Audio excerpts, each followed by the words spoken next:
Amen. La bataille commença dans le ciel. Satan, avec un tiers d'ange, fut précipité sur la terre. À travers le serpent ancien, le diable attaqua la race humaine. La postérité d'Adam fut déchue et condamnée. Le sang d'un agneau est versé comme l'ombre du véritable. La bataille ne fait que commencer et faire rage. Amen. À l'est, en Orient, la guerre est sanglante. D'Abel jusqu'à Jean-Baptiste, des bergers, des juges, des rois et des prophètes, sous le sang des boucs et des taureaux, ont laissé leur vie pour la cause. Recueillis auprès de leurs, ces héros attendent leur rédemption. La bataille pour la vie continue et fait rage. Dieu vient s'y mêler pleinement physiquement dans la chair de Jésus. Après 33 ans de combat, à Golgotha sur une croix, il fut crucifié. L'ennemi proclame sa victoire. Et nos pères apostoliques, soldats en mission en ce temps-là sur la terre, furent désespérés. Même la nature ne pouvait s'y tenir. La bataille se prolonge en affaires et fait rage. Amen. 3 jours plus tard, Jésus ressuscita. Revenant victorieusement de l'enfer, il affirma que sa mort faisait partie de son plan de combat.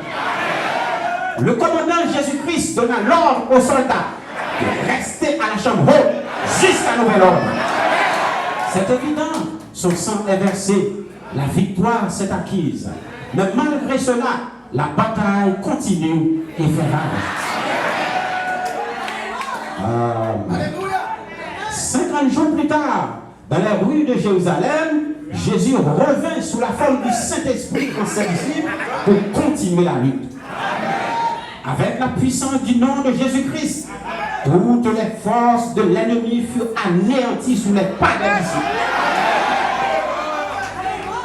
Quelques années plus tard, un nouveau front s'est ouvert à l'ouest, l'Occident, la terre des gentils. La bataille ne fait que commencer et faire rage. Amen. Connaissant d'avance les plans de l'ennemi, le général à 5 étoiles, l'invincible Jésus-Christ, Yahvé, le Dieu de toute la terre, avait prévu 7 régiments de soldats pour le rachat des nations et mener à terme les combats sur la terre des gentils.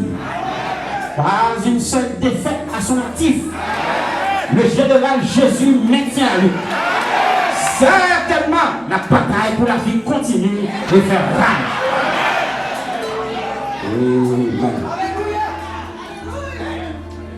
Comme c'était prévu, le premier régiment marchait sous l'influence du lion de la tribu de Juda, à travers Paul, le prophète des nations. Ensuite, 5 autres régiments prenaient part au combat, respectivement selon l'ordre et leur époque. Rangés du côté de Jésus, certains de ses soldats ont soutenu le combat au prix de leur sang. D'autres ont triomphé par l'intelligence humaine. Ce qui est évident, ils n'ont pas baissé l'étendard. La bataille est sanglante et fait rage. Amen. Au début du XXe siècle, précisément en 1909, le 7e régiment était en préparation selon le plan de combat du capitaine Jésus.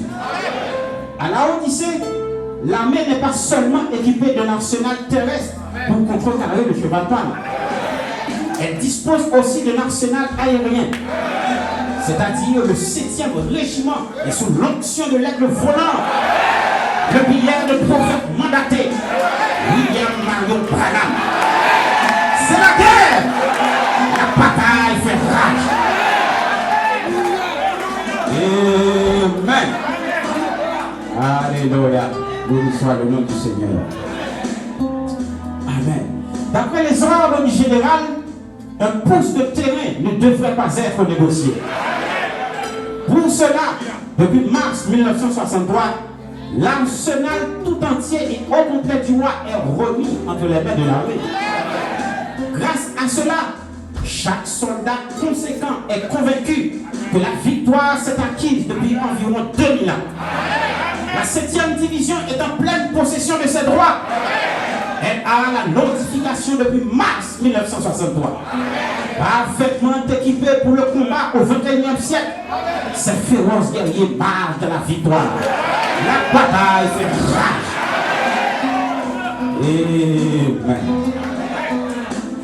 Attendant la résurrection des anciens combattants pour laisser la terre, le retour de Joseph en Orient, le reste de la postérité de la femme pour rentrer dans la nouvelle terre, le 7e régiment voit et sent déjà ses bottes claquer au son des fanfares, les rues pavées d'or de la nouvelle Jérusalem. Tenant l'épée du roi dans ses mains, la 7e division crie la gloire, jusqu'à la gloire.